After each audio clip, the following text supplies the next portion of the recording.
সারা দুপুর ধরে একটা বিশাল বড় কাজ কমপ্লিট করলাম আমি। হায় রে, কি চিন্তায় না আমার হচ্ছিল, মানে এত বৃষ্টি যে কি করবো আমি ভেবেছিলাম না। হ্যাঁ, যে এতগুলো আম নিয়ে আমি কি করবো রে বাবা, এত টেনশন হচ্ছিল আমার। হ্যাঁ, কালকে যখন বালতিতে সব আচারগুলো ঢাললাম তখন দেখছি এক বালতি। আমি করবোটা কি আর রাখবো কোথায়।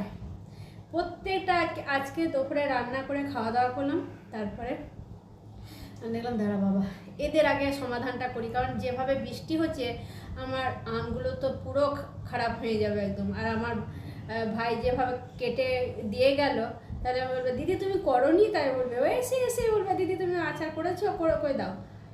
তোমাদেরকে দেখায় আমি আমার আচারটা কমপ্লিট হয়েছে, আর জায়গাও পেয়ে গেছি ভরার জন্য। এই হচ্ছে আচার, সব 1 কেজি জার, 1 কেজি বলছি, সব 2 কেজি করে জার, এগুলো 2 কেজি জার। এটা তো মনে হয় 2.5 কেজি হবে না, হ্যাঁ সেরকম বেশি হবে। এটা 1.5 কেজি মতন, আর এই তো মনে হয় 3 না কত কে জানে কত হবে হয়তো।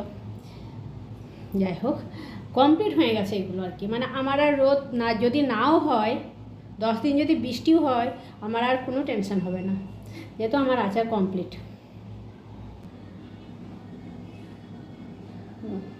দেখতে দারুণ তাই না, দারুণ দেখতে হয়েছে, আর খেতেও দারুণ হয়েছে।